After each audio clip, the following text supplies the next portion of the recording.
Hi guys, it's me Heather. I'm coming to you today with another packing video.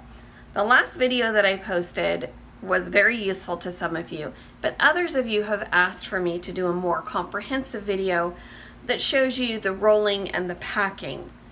I'm ready to get pre-packed for my Paris trip, which is coming up in just over a week.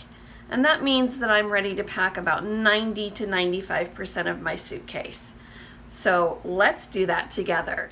If you watched my last video, you know that I plan. And to me, that's the key to successful packing. That and rolling. So what I've done here is I've laid out all of the clothes that I'm going to take, and I'm ready to roll it all and get it packed.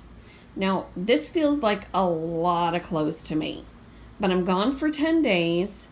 And I want to make sure that I have an outfit suitable for wandering around Paris during the day, as well as something that's going to work for a fancier dinner at night on the river cruise.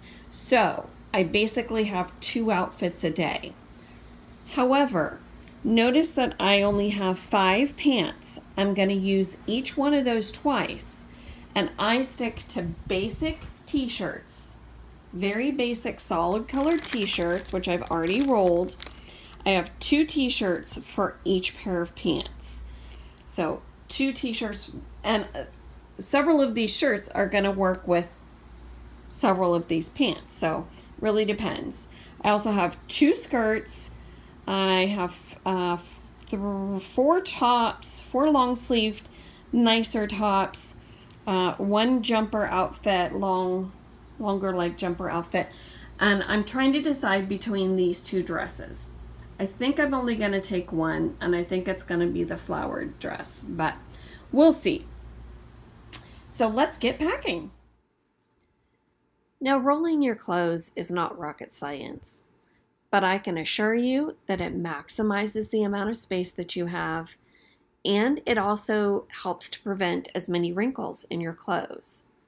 For your pants and your skirts, you'll want to fold those into a simple rectangular shape, and then you're going to roll it up into a tube. With your tops, you're going to basically do the same thing. Get them into a rectangular flat shape and then roll them from one end to the other. With the weird size items like a long pant jumper, you're going to have to play with it to see how to get it into that tube shape, but you'll figure it out. I assure you, this definitely maximizes your space and it minimizes the wrinkles. Give it a shot. Now, if you watched my last packing video, you know I decided to go with my medium case, which is a 24-inch. I think it's the perfect size for this 10-day trip, and I also go with a hard side luggage. I used to use soft side, moved away from it years ago, and I've never looked back. I think it's more lightweight and it holds more. You have 2 shells to use, even though there's this space where the handle is on this one side. All you need to do is put your soft moldable clothing on that side. It's going to mold around the shape and it's going to fit everything you need. Then you use the other shell for all of your other stuff. I really think that this is the best way to go. I've got my first layer in. Now I'm working on the second layer. It's all going to fit, trust me, even with this handle in the way. Not a problem. That's all my clothes in one side. And it can squish down even further. All right, guys. Here is another travel agent tip for you. I never travel without some Ziploc bags, ever.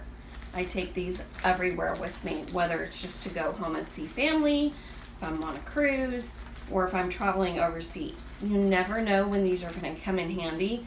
They weigh nothing, and they take up almost no room in your bag. So I've got everything in here from snack size bags to lunch size and quart size, and some gallon size. So those will go in this bag as well. As you can see, I've put my dress in. I actually put both dresses in. I can't lie to you. I put my dresses in. This side is completely done. It's full. Almost all of my clothes are on this one side. So now I need to pack things like my shoes.